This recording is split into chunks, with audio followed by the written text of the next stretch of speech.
Good afternoon, everyone, and welcome, welcome, welcome to Barnes & Noble Midday Mystery. We are so pleased that you are here today, and I cannot wait to introduce you to this incredibly special author, Janice Hallett, and her amazing, brilliant novel, The Appeal. Just quickly, while you all gather, I am Hank Phillippi Ryan, the USA Today bestselling author of 13 going on 14 novels of suspense. My current novel is Her Perfect Life, which you see so casually displayed on the door behind me, and more about that at some point. My new book is The House Guest, coming out in February. But today, the spotlight is on one of my favorite authors of all time. On behalf of Barnes & Noble, Janice Hallett, let me tell you this, is one of my absolute favorite authors. As I said, I am a massive, massive fan. And if you do not know her already, and if you have not read this book, The Appeal, you are in for such a treat. Let's welcome Janice Hallett, and look at that on cue. I'm here. There she is. And here's Kathleen in the UK, and Diane from Minneapolis, and Stephen Gordon from Southern California. Hope you can hear Stephen and it all works out fine. Janice Hallett, welcome. Yay. You have conquered this. Thank you very much. This. I'm going to read your bio right now so everybody knows who you are. Janice is a former magazine editor, award-winning journalist, and government communications writer. She wrote articles and speeches for, among others, the Cabinet Office, Home Office, and Department for International Development. Her enthusiasm for travel has taken her around the world several times. Amazing. From Madagascar to the Galapagos, Guatemala to Zimbabwe, Japan, Russia, and South Korea. And now she is here with us today.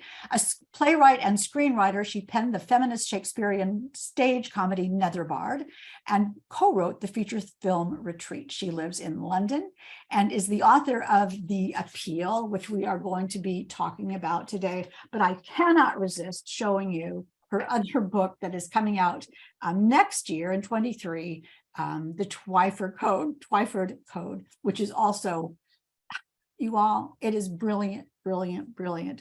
I know I am gushing, but I cannot resist talking to you, Janice, about The Appeal. Janice, how does it feel to be the Barnes & Noble mystery thriller selection for the month? It feels absolutely wonderful. It's like a dream come true. And especially because I've been watching all of the coverage on Instagram and Twitter of the booksellers being so creative with their displays, with their pick of the month display for it. And my goodness, it just looks amazing in store. It's fabulous. I just wish I could come over there and have a look at them in the flesh. I think I'd be stalking people who were watching the displays. But no, it's absolutely wonderful. I can't believe it still. I have to look at those displays to believe it's true. Well, that's great. We can all look on Instagram at Barnes & Noble. And I hope you're all following Barnes & Noble on Instagram and Facebook and Twitter, and Janice Hallett as well. I want to talk to you about greed and failure and gossip and power and privilege and the psychology of a community and amateur theater and mystery and thriller. And oh my golly, this book. And usually when I talk to authors about book, we talk about the plot first. But this time, oh, something just popped up on my screen. Very weird. But this time, I want to do it another way. You have written a book that has changed my entire way of looking at storytelling. The structure of The Appeal is instantly different, and you will love it. It is all in emails and documents and text. And it is riveting and diabolical. And tell us, Janice, why you decided to create your book this way. Well, the thing is, it wasn't really a decision. It happened totally by accident. I hadn't been writing books at all. I was writing scripts. So I went really quickly from writing a script to closing down my final draft software, opening up a Word document and starting The Appeal. And as this idea grew, the voices rang out of these characters in my head. So I wrote them down as emails. And, I didn't think about it at all because it didn't cross my mind this book would ever be published. So I was just completely free. And I allowed these characters to talk to each other over the email and over text. So it grew up really organically, and it evolved as I wrote it. Well, we are so used to reading texts and emails and documents in our lives, and we understand, we recognize people from the way that they write emails. It's a brilliant way for you to explore each of the characters in the kind of emails they write, even how they sign off and sign on to the emails. Yeah. We know it's like eavesdropping. Let's put it that way. Was that fun to write? And talk a little bit about that. It was brilliant to write. I mean, it was such a fun book to get down on paper. I spent a year doing it. That was how much fun it was. You know, I wasn't in a hurry to get to the end and to leave these characters. But yeah, it's really an important thing how people say hello and goodbye over the email. I mean, some people don't bother saying hello. They just launch straight into their what they're saying. They don't say goodbye, or they let their email header do the talking. They don't, you know, they're so busy, they can't be bothered to say goodbye. So that says it for them. So yeah, how we approach different people when we're writing is, it's a fantastical thing. And I recommend anyone who watching this who wants to be a writer to, you know, experiment, send some emails between your characters and see how they react with each other, because it's really telling. And I come from a long history of email. I think I did most of my career over the email. Once, you know, as soon as the late 90s came, I did everything over the email, and that taught me a lot over those years. And you have to be, I mean, people are very aware or unaware, which works both ways in your book, of what they're saying in an email and what they're revealing in an email. And when your characters write an email, it goes out, but they don't know how it's going to be received. And that is also this wonderful, almost conversation that you have with your characters in the email. Let me just say the format of it, the form of it, and this is not a spoiler. The book begins with an email from a person who we figure is a lawyer, assigning two people, Femi and Charlotte, who we figure are law clerks. And he's asking them to read a pile of documents and figure out what happened from it. He says, can you figure out what happened and tell me what you think? And this structure allows Femi and Charlotte to talk to us as they're reading the emails, as we're reading the emails. And we do what Femi and Charlotte are assigned to do. It's sort of like we've gotten these instructions to figure this out. That is so genius. Talk a little bit about how you decided to have Femi and Charlotte as sort of the Greek chorus, as sort of the shepherds, as sort of the clarifiers as we're reading this book. Well, they popped up really quickly. As soon as I started writing these emails between the members of this drama group, I felt that we did need someone to hold our hand through it. And that's when, within 3 or 4 emails, I went back and discovered these characters who were reading all of this. And because I wasn't particularly experienced as a novelist, I felt that I needed a reason that these emails were being read. I suppose I was thinking in a kind of meta way. Perhaps that was my background as a screenwriter, that there had to be a reason for these to be written down. And that was what gave rise to these young lawyers. That's But true. in the end, they really worked. It really worked, because one of the things about a mystery is that they're complex, and there are lots of characters in a mystery, and there are lots of lies and lots of secrets. And as you said, this is a series of emails and texts and messages among an amateur theater group, and we'll get to that in a minute, because that's so fantastic. But for a mystery reader, when Femi and Charlotte say, what do you think about this person? Or what do you think about this person? Or I've made a list of all the participants in this email, it guides us through it. I have to say, and I will confess to you all, that when someone told me this book is all emails and texts, I said, I don't know, that sounds hard. And when I read it, I just flew through. It was one of the most enjoyable experiences ever, because it's interactive, Janice. You have written an interactive mystery. Talk about that a little bit. Well, as I was writing, it was my thought that people would read it and not have to read the email headers, so they wouldn't have to read who it was to or from.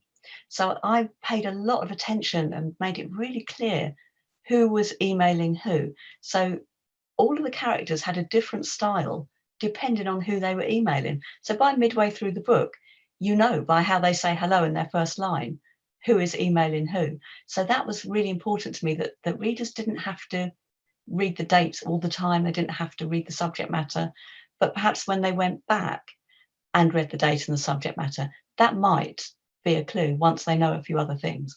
So I wanted there to be flow in this, even though I could see early on that it might be a bit disjointed. So yeah, I paid a lot of attention to the flow of the narrative in With this. great success. It's absolutely brilliantly done.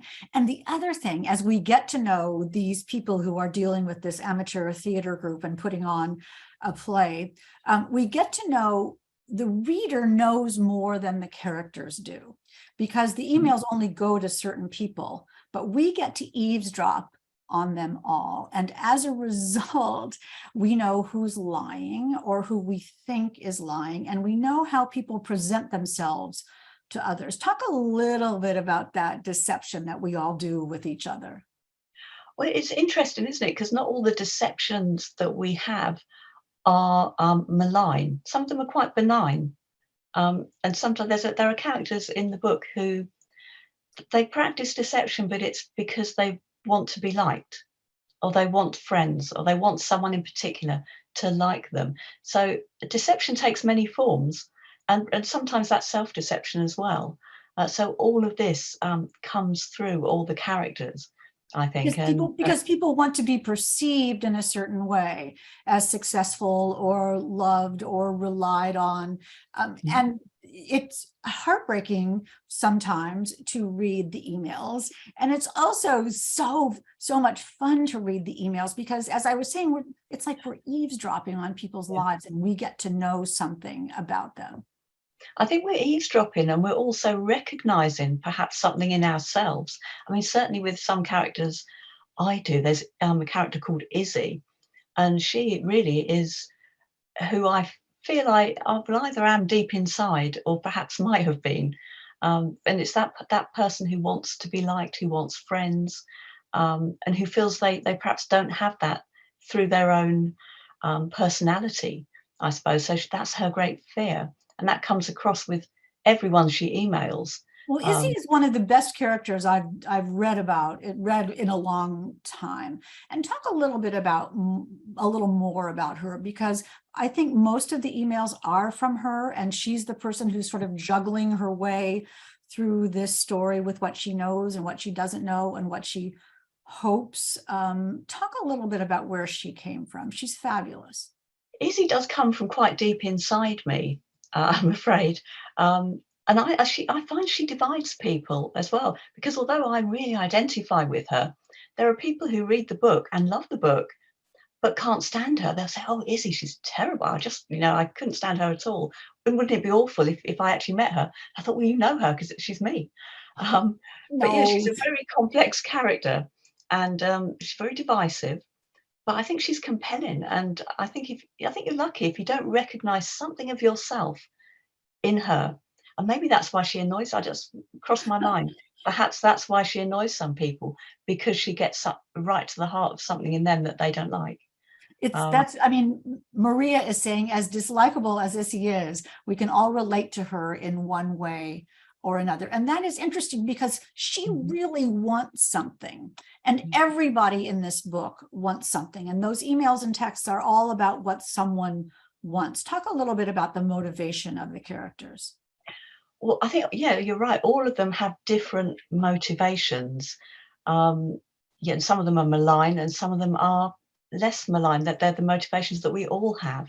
And I think we all have this kind of community with the same hierarchy, with the same politics, wherever we are, whether we're in a family, whether it's a workplace, a group of friends, a hobby group, um, or an actual, job of work.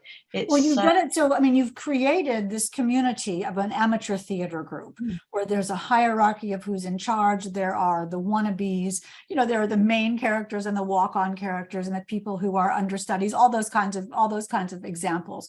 Why did you choose that kind of microcosm in a small town to present this story? well, I've done amateur drama my whole life. I mean, it was from the age of about 14 to when the group folded when I was in my mid-30s. I was well, we'd meet 2 or 3 times a week. It was my life, really. I met my husband there. I all my friends are there, my lifelong friends. So I knew how those kind of groups worked and how these little microcosms can grow up, because the hierarchies are sometimes not necessarily earned. Sometimes you can almost inherit status in a group like that, and that can be quite frustrating for people who are lower down and trying to work their way up. Very strange. It's like a little, well, it's a microcosm of society when you have a little group like that, when there's an aim and when there's things at stake, like stardom, or having the lead role, getting a bigger role than you'd normally have. These stakes suddenly take on greater proportions within this little world. So when we're looking in, we can think, isn't that funny? Isn't that cute? Oh, that's amazing. Or aren't they silly? But when you're in it, it really matters. It's really important. And I think we all have those little circles or those own little worlds in our lives where small things matter. And that's what it's all about. I think um, the elevation of small things. And it's such a subtle sort of social commentary on the class struggle and who we are and how society is so structured to know, who are the haves and who are the wannabes. And in a theater group, though, you can always pretend to be someone that you're not. You can pretend to be a way that you're not. You say lines that don't necessarily come from you. And you do that in emails as well. It went into it a lot. I mean, I didn't do very much research for the appeal at all. I ran completely on my own history in this group, and been in the group from a teenager right through my 20s and through my 30s, up to my late 30s, really. So I went through quite a few life stages while being a member of this group. So I could see it from several angles, because I've been that person longing for a role on the stage. I've been the person on the stage. I've been the person with the starring role, and I've been the person directing and the person who'd written the play. So I'd seen a lot of life. I had a 360-degree perspective on this. So writing it came really naturally, I have to say. As for the actual plot, because it is a murder mystery, Right. we Yes. never had any murders at the Raglan Players. That never happened. So there was quite a bit of imagination going into it as well. Well, that's But what I was just going to bring up, that the actual plot of the story, which you're supposed to find, we readers are supposed to find the plot along with Femi and Charlotte. And that is certainly one of the points of the novel. So I don't want to take that away from you lucky readers who haven't read that yet. But let's talk about the title, because the title has at least 2 meanings and maybe 3. Tell us a little bit about where that title came from and why it works so gorgeously. Yeah, I mean, how did that come about? Another thing that came up organically as I was writing, because I wrote about these two, a couple that had come from volunteering overseas. They'd arrived in this small microcosmic community and joined the drama group in an effort to make friends. And I wanted them to sort of see something from a different point of view. Their experience overseas having informed a different perspective on the world to everyone here in this very small town. So I thought, how about an appeal that these groups that somebody in the group was running? And now at the An time, I was appeal for writing money for a like crowdfunding. crowdfunding for drug treatment for the daughter of one of the members, or the granddaughter of other members. And at the time, I wrote it around 2018, and at that time, I was getting a lot of crowdfunding requests on Facebook. And they always, I was sort of got me thinking, really, how you could, if you were a fraudster, you could, you could use this to your advantage. And as I thought, there were plenty of stories in the news about people who had. And I thought, well, yeah, you could be a fraudster, but you could also be accused of being a fraudster by people who've read these news stories. So, this is quite a tangle of potential disasters waiting to happen here. So I thought, let's have a bit of a play with that and explore what could happen. I mean, a in tangle of disasters, potential disasters is yeah. such a wonderful way of putting this, because as we're reading these emails, just irresistibly reading these emails, and we learn who is a reliable narrator and who isn't a reliable narrator, and maybe we're wrong. The potential of what's going to happen being the point of the story. As readers, I mean, your readers are smart, your readers are savvy, your readers are trying to stay one step ahead of you. And you allow them to solve the mystery, to try to solve the mystery too. I can imagine you just sitting at your computer, just applauding, how much fun it was. It was fun, and I did want it to be interactive, and I don't quite know where that came from, because I don't play computer games or anything like that, but I did have computer gaming in my mind while I was writing it. I don't know, and thought, well, this would be a kind of active read. You wouldn't Oh, it just be definitely is. We're always trying to reading it figure out, slowly. every Mm, single person in this book could be a suspect, and yeah, every single person in this book could be a victim. mhm. I am in awe of how you did that. I am too. I'm not even sure how I did it. It happened, and I was very lucky in the happenstance and the kind of mindset I was in while I was writing, because I had so much fun. I had no pressure, no deadline. I didn't even think it would be published, so I was free, and out it came. I don't know. I can't explain it any better than that. It was magic writing it. It reads like magic, the appeal. Although as an author, I know how difficult it is to create something that's so seamlessly, gorgeously readable. We were talking about the double meaning of the title, and I don't want to forget the second meaning, which is that it's a legal investigation. Mhm.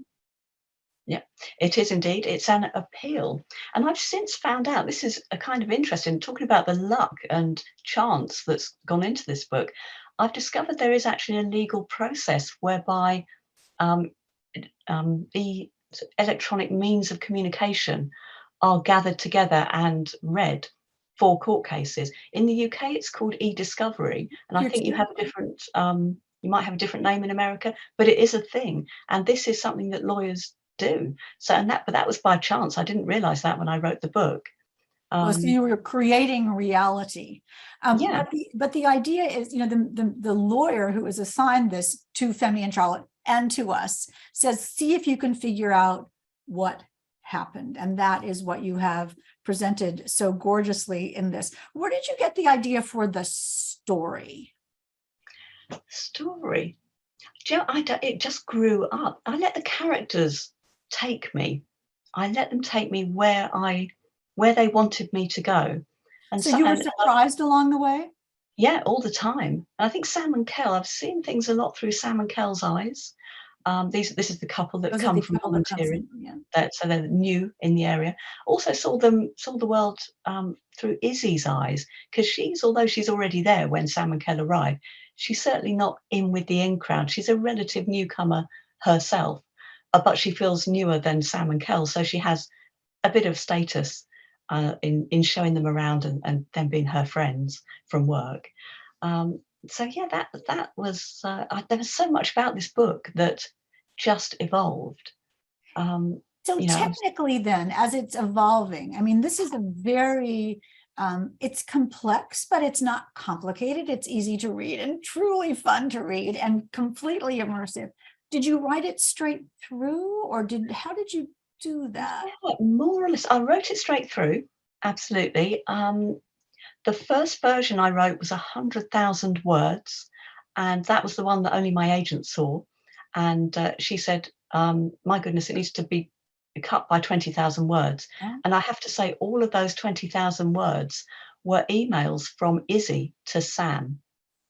So the original version that I'd come up with, you really did get a perspective on how Izzy was keen on Sam and how she was intent on communicating with her.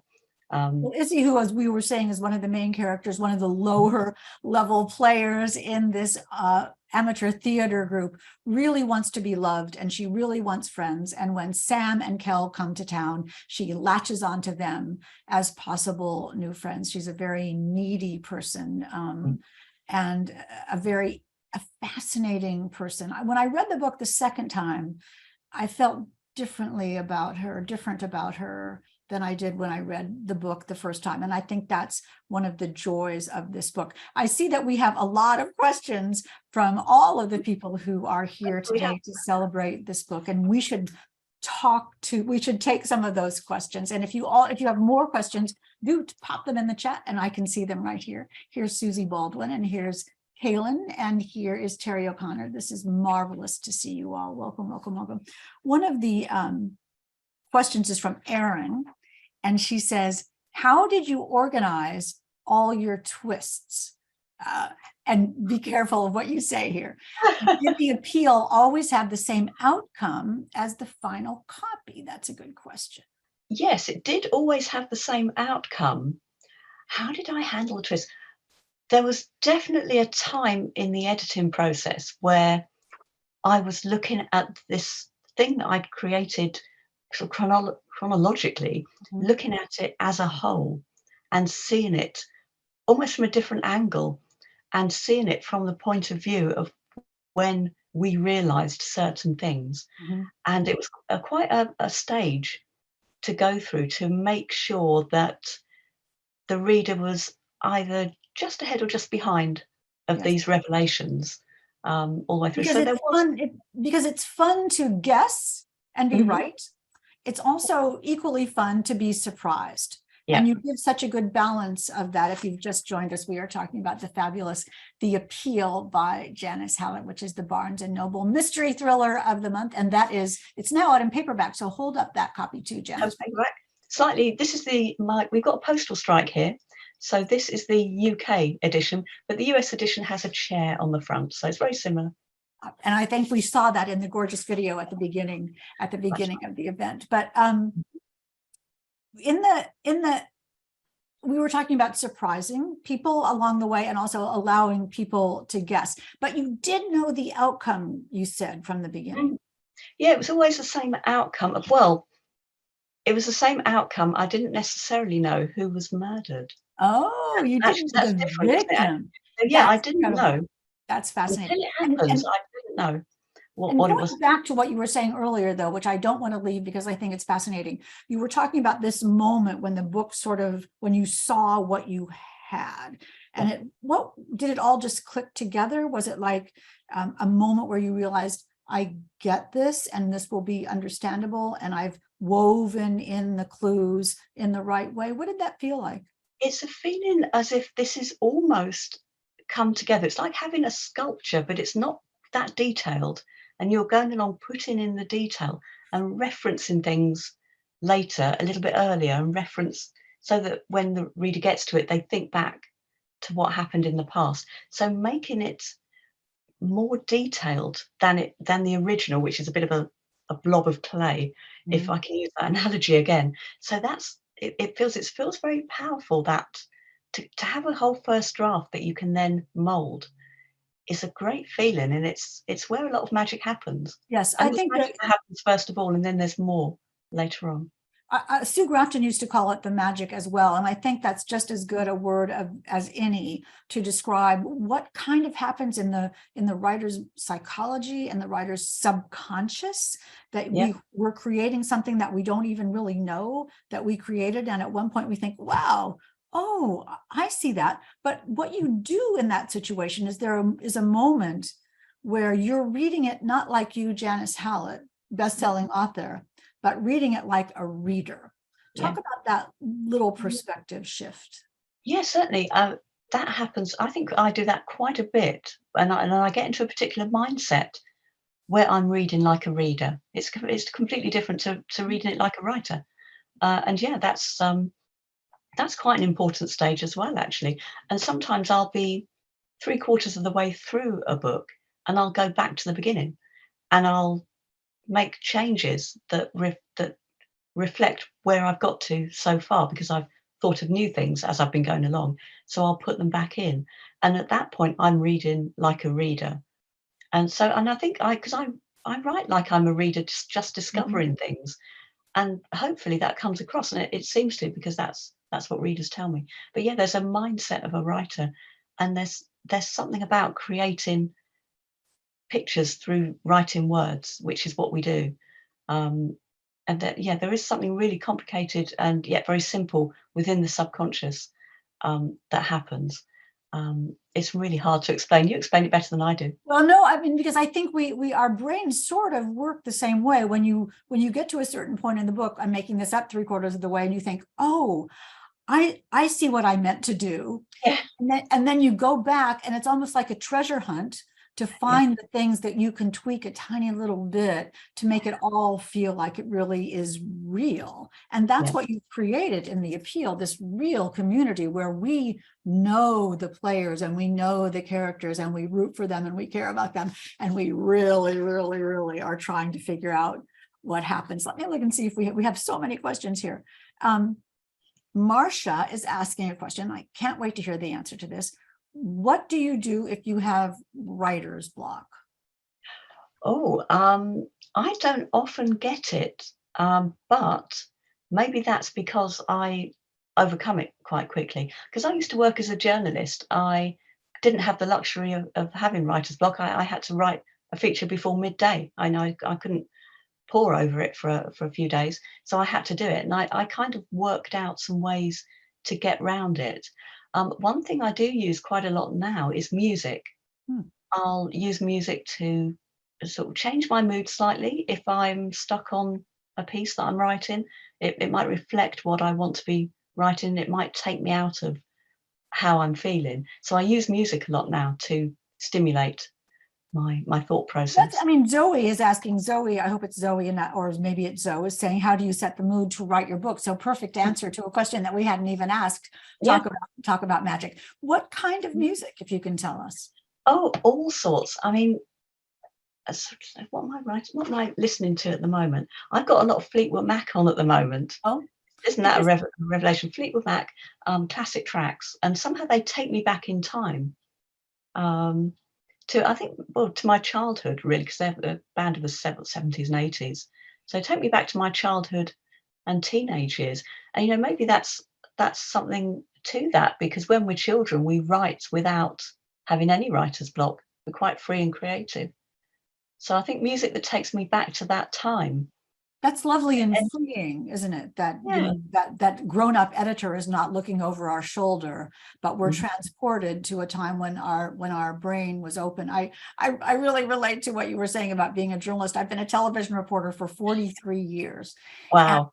yeah, it's so funny. And I just imagine if I went to my news director and said, could I be on at 10 after 6 instead of 6 because I'm not feeling the muse? I mean, no, you just really do it. Yeah. When I have a moment, I don't really believe in writer's block, but when I have a moment where I think, not quite sure about this, I say to myself, what does this person want?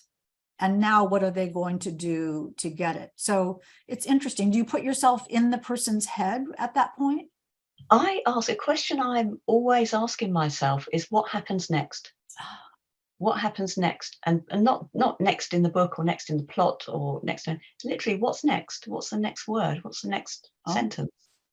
And yet, and then it comes, what's next? What happens next? Almost as if I'm looking in to the story and reporting on it or writing down what's happening rather than creating what's happening. so you're Again, sort of that's a mindset. transcribing a movie in your mind? How Yeah, much? that's a good way to put it. Yeah. That's amazing, isn't it, though? That, I mean, don't we feel lucky to be a human being that has that imagination and that can write that story, can write the appeal like that? Yeah, it's incredible, isn't it? And no other creature on earth does that. No, It I love that. I think about that every day. Yeah. We're running out of time and I don't want to do that, but let me ask you a couple more questions from all of these questions that we have. When Gina says, when did your love for reading begin? What an interesting question Oh, that is. very interesting.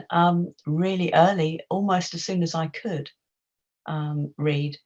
I always loved going to the school library. We didn't have many books at home. My parents weren't readers, so home wasn't where I found my books.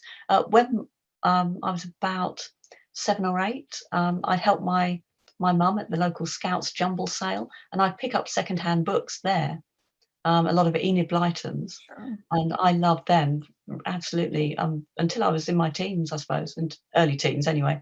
Yeah, so Enid Blyton really fueled And my love Karen of is reading. asking, what books did you read as a child? So Enid Blyton, and Enid Blyton.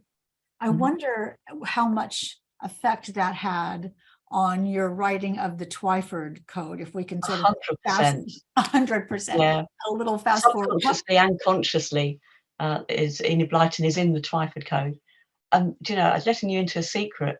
Very, very early conception of that idea, it was called the Blyton Code in my mind, but I had to change it because of various But for someone in the reasons. US who might not know who Enid Blyton is, tell us very quickly who she was. Enid Blyton, she was writing for children from I think, well, as early as the 30s, but certainly up to the mid-60s.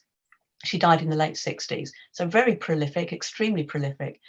She wrote Noddy, if you've heard of Noddy, The Famous Five, Oh, the um, famous. all sorts of St Clair's, lots of school stories, but loads for all ages of children.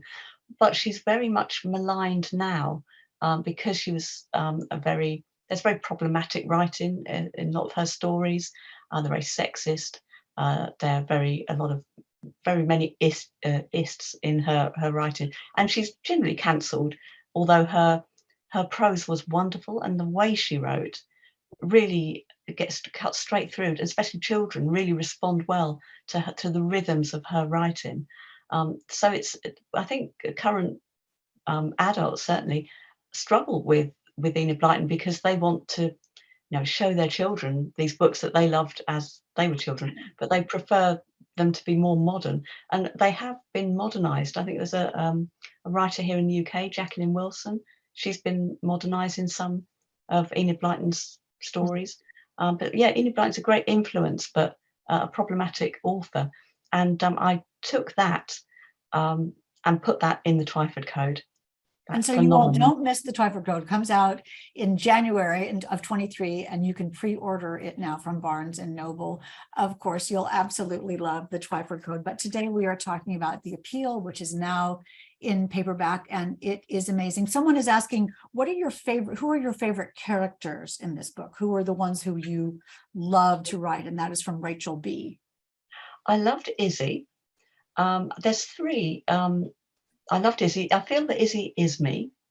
I feel that Sarah Jane is someone I'm also. She's also me at times. I can be a Sarah Oh Jane. dear. And Sam is someone I would love to be. Hmm. So she's very aspirational for me. But a character in the book that was hilarious to write, she doesn't even really appear in it, was Jackie Marsh. Now she's on holiday. So when people send emails to her, they just get an out of office reply, or they get a brief email in return from her. And she's on an unlocked phone. So she gets lots of spam coming through with her email. And that was hilarious to write. And she's an hilarious character as And well. that's sort of the comic relief in the book, because Yes. if you had a series of emails and texts and there was no problem, that would not be very realistic. That's right, absolutely. And I like to play around really with the format with Jackie. Erin is saying, I loved Jackie's emails so much. And Stephen is saying that Enid Blyton sold 600 million copies. So there Yeah. must have been something good about that. What inspires you? Asks Tina B. That is interesting. And when did you know that you wanted to be an author? Says RLH. Those kind of go together, don't they? The idea that you knew that you were someone who wanted to write and tell a story. Yeah, I suppose when I first learned to write when I was about 6 years old, something did click with me. I thought, this is how I communicate. This is it. This is how, because I was very quiet and shy, and I didn't speak up for myself very much, Hmm. but I could write. And when I wrote at school, the teacher would always read out my work, and that happened from a really young age, right into my teenage years. And let me tell you, it doesn't endear you to your classmates when you're a teenager. No. But I was always aware that people wanted to hear or read what I'd written. So that was a really strong um, something that was reinforced for me when I was quite young. And as I got older, I wanted to always be writing. and it felt right. Now, when my first play was put on, and the first joke was spoken on stage, and the audience laughed. I mean, that was such a moment. That was like, yes, this is it. This is what I'm meant to be doing. I'm meant to be writing and stimulating people and communicating with them, and it just slipped into place, I suppose. But So as it's an always felt like a purpose. almost felt like a purpose. And it's interesting too that a cautionary tale at how much the support of your teacher made a difference in how you felt about it. You know, the enthusiasm, not maybe from your classmates who thought you were teacher's pet, but from the teacher, him or herself, who encouraged you. Did you write as an adult fact or fiction first? Um, that would have been fact. I suppose it was journalism. Well, I suppose first of all you move naturally through school, and you stop writing creatively and start reading books and writing critically of the books. I mean, this certainly happened to me, my generation. You beyond your early teens, you don't really write creatively anymore. You just read and Yes. write essays about the books, which was something that I look back on and think that's a bit of a shame. But yeah, so then I went into journalism, and well, an English degree and then journalism. So it ended up being sort of a critical thing from that particular span from mid-teens to mid-20s.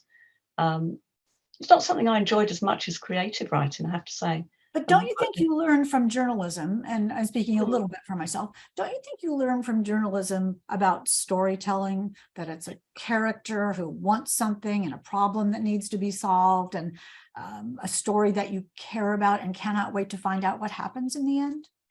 Yeah, absolutely you do. And also you learn to get stories out of people when you're a journalist, and get them to we have to get them to trust you, and work out what their story is, because they may not know exactly what their story is, but you can tell. So yeah, there's journalism was a great preparation, both sort of technically, and in meeting deadlines, driving through blocks and not being put off by things, being Yes. able to turn the world off and write. That taught me all of that, and yeah, learning about people as well. Very valuable. I mean, and I love the idea of having a beginning, middle, and an end.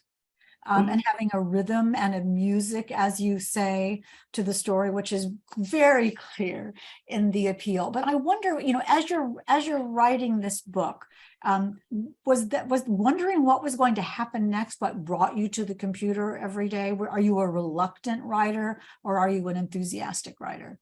I'm an enthusiastic writer. I do sometimes go through stages. I find the middle stage of a book can be more problematic than the beginning and the end.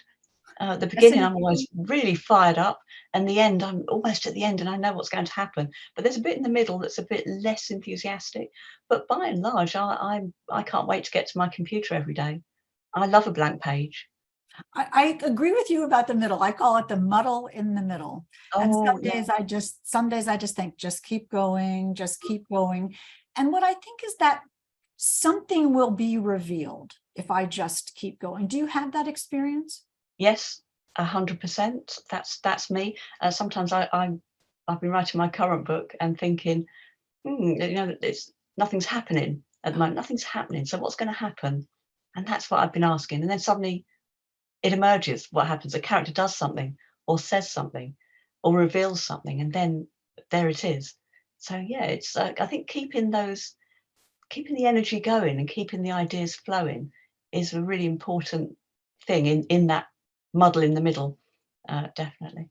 And then there's this moment where the way I describe it to my husband is that the ocean liner has turned in the middle of the ocean and is headed back to port now. And you can sort of feel that in the book, that things are coming together. And that's exciting, isn't it? Yeah, it's great. I mean, there's a stage you get to and you think, oh, the end is in sight and this is feeling good. And not that you're always going to feel that, because you're going to read again and it's not going to be as good as you thought. But in the moment, you think this is good. This is happening now. This is going somewhere, and I've got something. And I And think you need to hang on to that feeling as well, because while you then have to break a few eggs to make bits better earlier on. But yeah, that's a great moment when it turns to the shore, as you say. Great analogy. And that's when you fall in love with your book again, as we have Yeah. all fallen in love and will fall in love with Janice Hallett's book, The Appeal. May I be brave enough to ask you what you're working on next? I'm currently working on my 4th book, which isn't going to be out until 2024. So yeah, I'm about 3/4 of the way through. So I'm almost at the stage where the ship is turning back. And yeah, it's foxing me at the moment. It's quite a tricky one, this one. Mm. That is amazing. And let me ask you a very strange question. And that is, if someone said to you, Janice, in 10 seconds, tell us what The Appeal is, how would you describe it? I would describe it as a wild ride through friendship and betrayal and trust. Set in an amateur theater community and Set in told an amateur theatre. told only through texts and emails and documents. And it is one of the most fun books I have ever read. You can let me, oh my golly, we are so out of time. And Christy is saying, thank you for a very enjoyable session. I can't wait to read it. Maria is saying, so exciting. Susie Baldwin is saying, Janice, I look forward to reading your books. Thank you, Hank and Janice, for a great discussion. And Nancy, I will finish on this note, says, just finished The Appeal, and it's one of my favorite books of the last few years. Oh, wow. Thank you so much. So Thank you for tuning in, everybody. we are so grateful that you all came today. On behalf of Barnes & Noble and of Janice, we are so honored that you have been here today to hear about the Barnes & Noble mystery thriller book of the month, The Appeal, which I can tell you, you should run right out in about 10 seconds and get your copy of this book either at your local Barnes & Noble or online at bn.com. It is available 24/7 for you, and you will not regret it. Until next time on Midday Mystery, Janice, thank you so much for joining us today, and all of you, thank you so much for being here today. Stay safe, and we will see you next time.